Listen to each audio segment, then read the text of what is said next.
Rahim, Tawakkal ala Allah. Aujourd'hui, on va travailler avec les élèves du tronc commun sciences. La première leçon dans le programme du tronc commun sciences, c'est l'arithmétique dans l'ensemble N. Les nombres entiers, les nombres pairs et le nombre impair. Tout ça veut dire un nombre pair, un nombre impair. Tout d'abord, on va parler de l'ensemble des entiers naturels. L'ensemble des entiers naturels, c'est l'ensemble des nombres suivants. 0, 1, 2, 3, 4, 5, 6, et ainsi de suite. Ces nombres-là forment un ensemble qu'on note N. On note l'ensemble des entiers naturels par l'ensemble N. Par exemple, 0, c'est un entier naturel. On dit 0 appartient à l'ensemble N. Et on écrit 0 appartient à N. 5 aussi appartient à l'ensemble N. 5, c'est un entier naturel. On écrit 5 appartient à l'ensemble N. 3,75. Est-ce que c'est un entier naturel? Non, 3,75 n'est pas un entier naturel. Il n'appartient pas à l'ensemble N. On écrit 3,75 n'appartient pas à l'ensemble N. Complétez les propositions suivantes. Complétez les propositions suivantes. 1 sur 2. Est-ce que c'est un entier naturel? 1 sur 2, c'est 0,5. Donc, est-ce qu'elle appartient à N?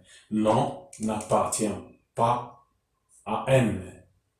Racine de 3. Racine de 3, c'est à peu près à 1,7. C'est pas un entier naturel. On dit qu'il n'appartient pas à l'ensemble N. 1134. 1134, c'est un entier naturel. On écrit qu'il appartient à N. Si on prend le nombre 34 et le nombre 35, le nombre 34 et 35, c'est le nombre qui suit le nombre 34. On dit que 34 et 35 sont consécutifs. Ces nombres-là, ils sont consécutifs. Entre 34 et 35, il n'y a pas un autre entier naturel. Il y a 30, le nombre 30, le nombre 31, le nombre 32, c'est le nombre qui suit 31, le nombre 33, c'est le nombre qui suit le 32, et le nombre 34, c'est le suivant, et le nombre 35, c'est le nombre qui suit le nombre 34. On dit que 34 et 35 sont consécutifs. Est-ce que 35 et 40 sont consécutifs? Non, 35 et 40 ne sont pas consécutifs. 34 et 35 et 40 ne sont pas des nombres consécutifs. Pourquoi? Parce que 35, après 35, il y a 36, 37, 38, 39, 39 et 40. Donc, 35 et 40 ne sont pas consécutifs. Mais 35 et 36 sont deux nombres consécutifs.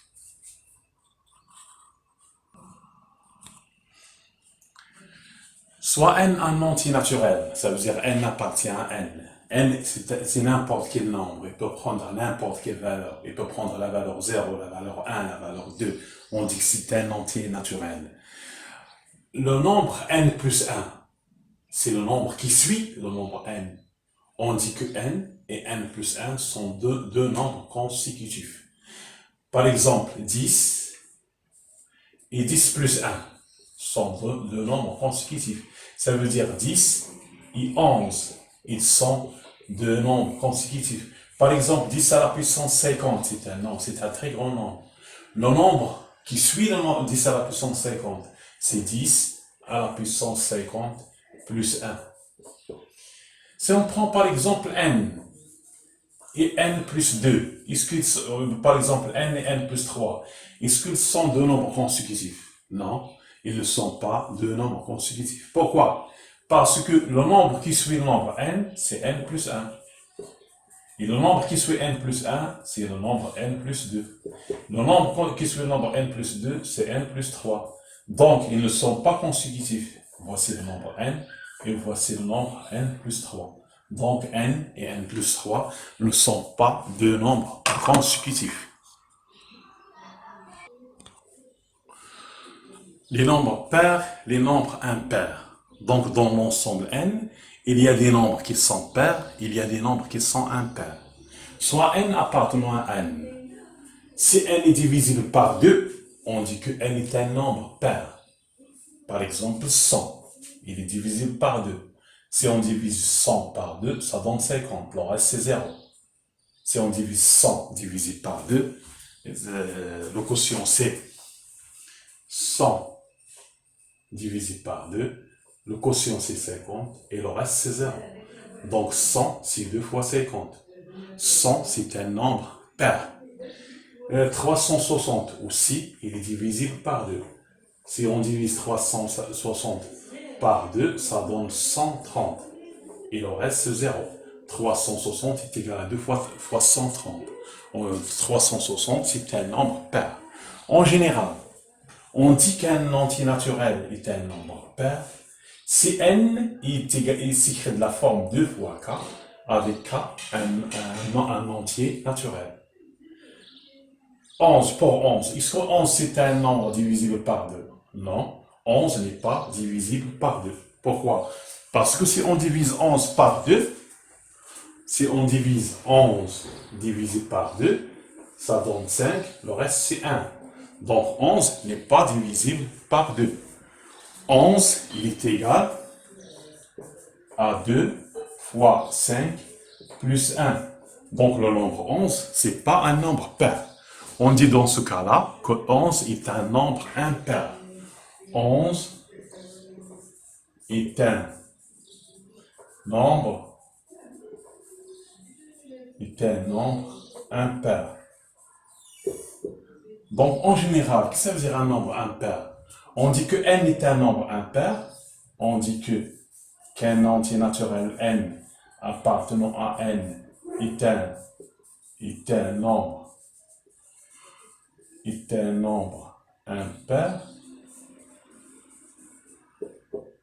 si n est égal à 2 fois un nombre k, un nombre entier naturel, plus 1, avec le nombre k appartenant à n. Ça veut dire que si on divise n par 2, ça donne le reste. Le reste c'est 1 et le quotient c'est k.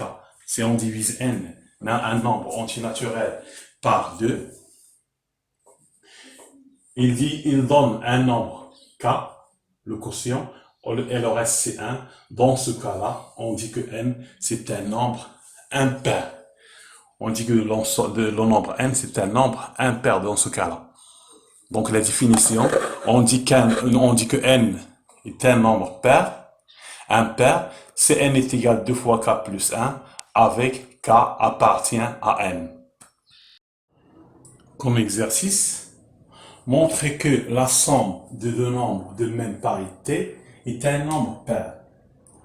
Donc ici, on va travailler dans l'ensemble n, et on va prendre deux nombres dans l'ensemble n, et deux nombres de même parité. Ça veut dire de même parité. Ça veut dire qu'ils sont tous les deux pairs, ou bien tous les deux impairs. Donc on va travailler dans le premier cas, soit n et m, deux nombres de même parité, deux nombres. On va prendre dans le premier cas deux nombres pairs. Et on va calculer leur somme pour montrer que la somme de ces deux nombres, c'est un nombre pair. Donc ici, soit n et m deux nombres pairs, ils sont tous les deux pairs. Ça veut dire quoi? Ça veut dire que n est égal à 2k,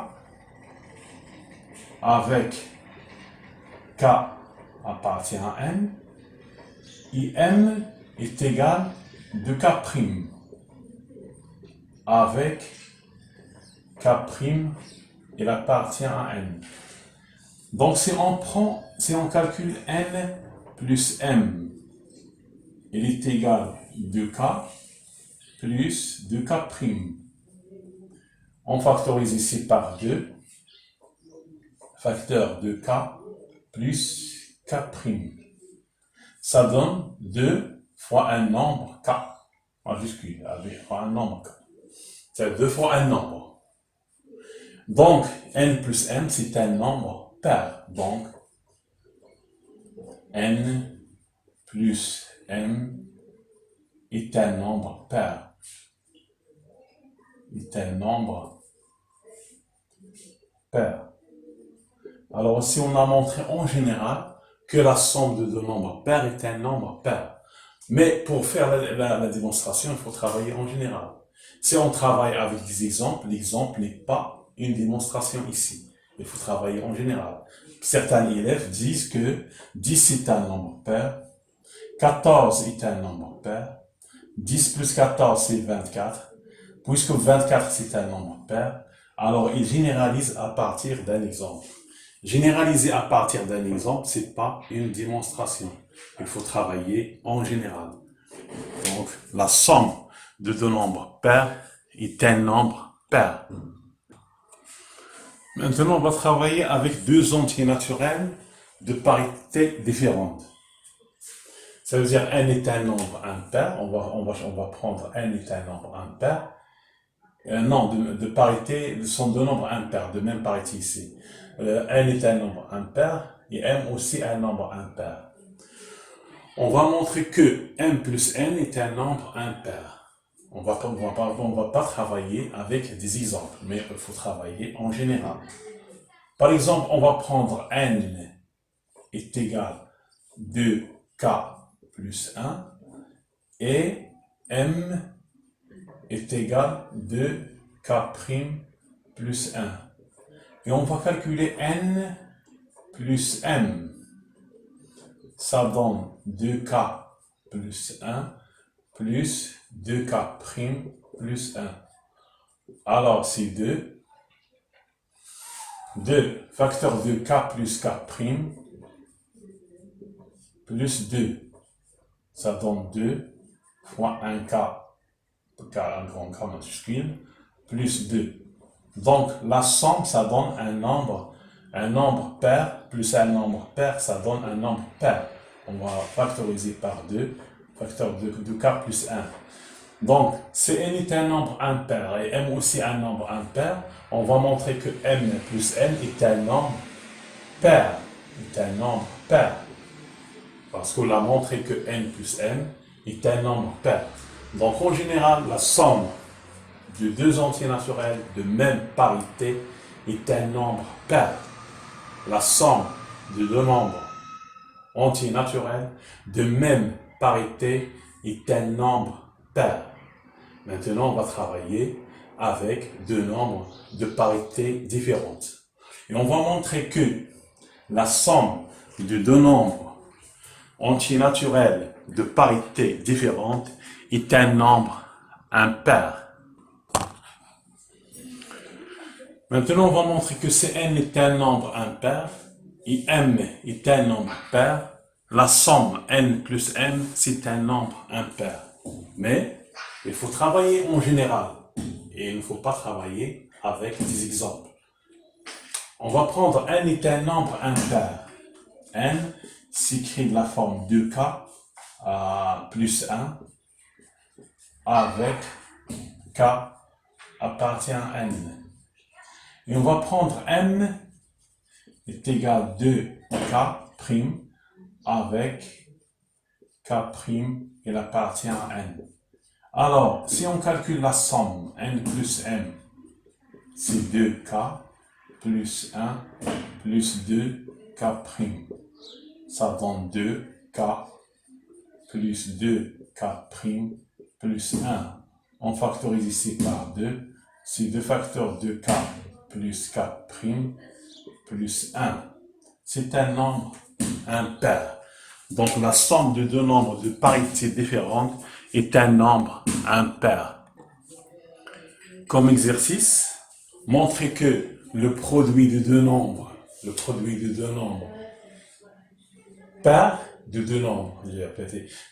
de deux nombres pairs est un nombre pair. Le produit de deux nombres pairs Donc, montrer que le produit de deux nombres pairs est un nombre pair. Le produit de deux nombres impair est un nombre impair. Le produit d'un nombre pair et d'un nombre impair est un nombre pair. Montré en général. Mais il ne faut pas donner des exemples. Comme l'exercice précédent, la même méthode que je fais pour l'exercice précédent. Mais avec les exemples, c'est pas une démonstration. Un exemple, par exemple, si on donne 10 fois 11 est égal à 110. 10 est un nombre pair et 11 est un nombre impair. 10 fois 11, ça donne un nombre pair. Mais c'est pas une démonstration, ce n'est qu'un exemple. Par exemple, 9 fois 5. 9 est un nombre impair, 5 est un nombre impair, 9 fois 5 c'est 45. 45 c'est un nombre impair. Par exemple, 10 multiplié par 2, c'est le produit de deux nombres pairs, ça donne 20. Donc c'est un nombre pair. Mais ce ne sont que des exemples.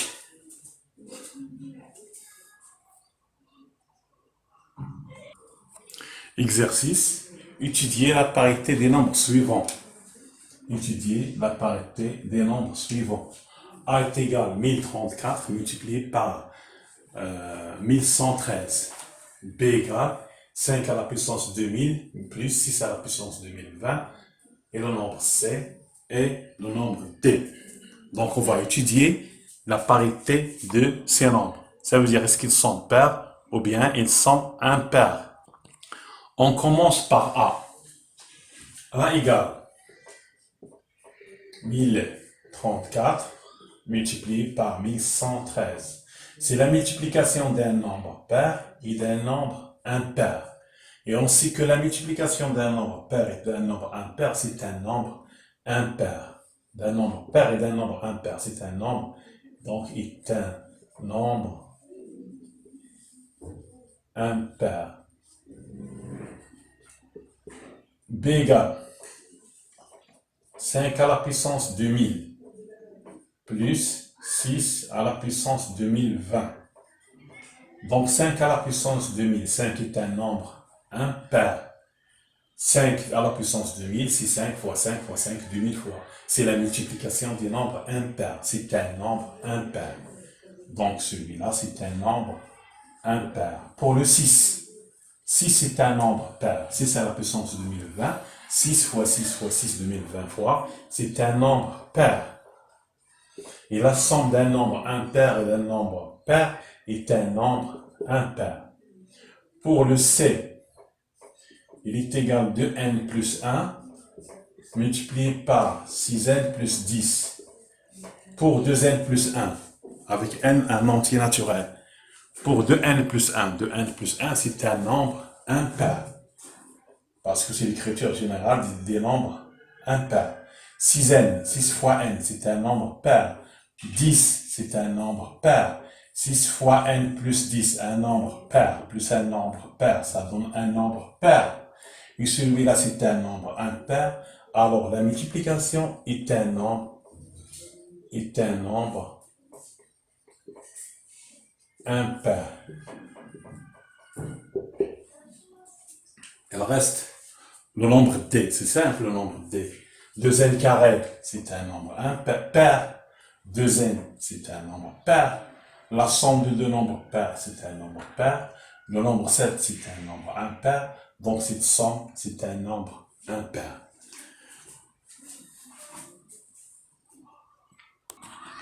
Autre exercice, montrer que le produit de deux nombres consécutifs est un nombre pair. On a dit que le deux nombres consécutifs, par exemple, 3 et 4. 3, c'est un nombre pair, impair, multiplié par 4, il est égal à 12. Si le produit de deux nombres consécutifs, c'est un nombre pair.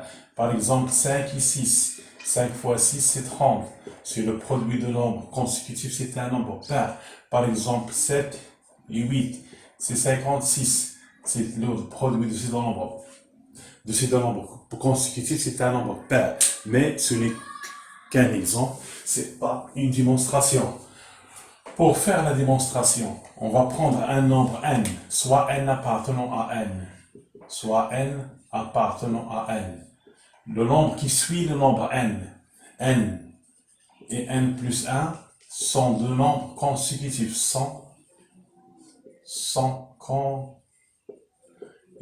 consécutifs. On va calculer leur produit. Leur produit, c'est n multiplié par n plus 1. On pose grand A est égal à nombre, on pose A est égal à n fois n plus 1. Est-ce que A, on va montrer que A est un nombre pair. On va faire deux cas. Premier cas,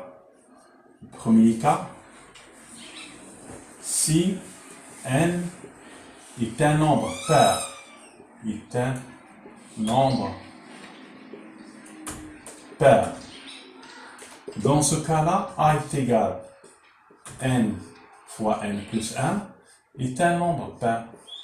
Pourquoi? Parce que la multiplication d'un nombre pair et de n'importe quel nombre est un nombre pair. Deuxième cas, on va prendre A est un nombre impair. On va prendre n, deuxième cas, on va prendre n est un nombre impair. Dans ce cas-là, si on prend n est un nombre impair, le nombre qui suit le nombre n, c'est n plus 1. n plus 1, c'est le nombre qui suit le nombre n. Donc, on a ici n est un nombre impair. Le suivant de n, c'est n plus 1. Ça sera un nombre pair. Est un nombre pair. C'est un nombre pair. Donc ici, on a la même chose. A est égal, on a A égale le produit de n et n plus 1. n est un nombre pair. N est un nombre impair et n plus 1 c'est un nombre pair. Donc n fois n plus 1 est un nombre pair. Donc dans les deux cas, on a fait la démonstration par la disjonction des cas. Dans les deux cas, la multiplication de deux nombres consécutifs donne un nombre pair.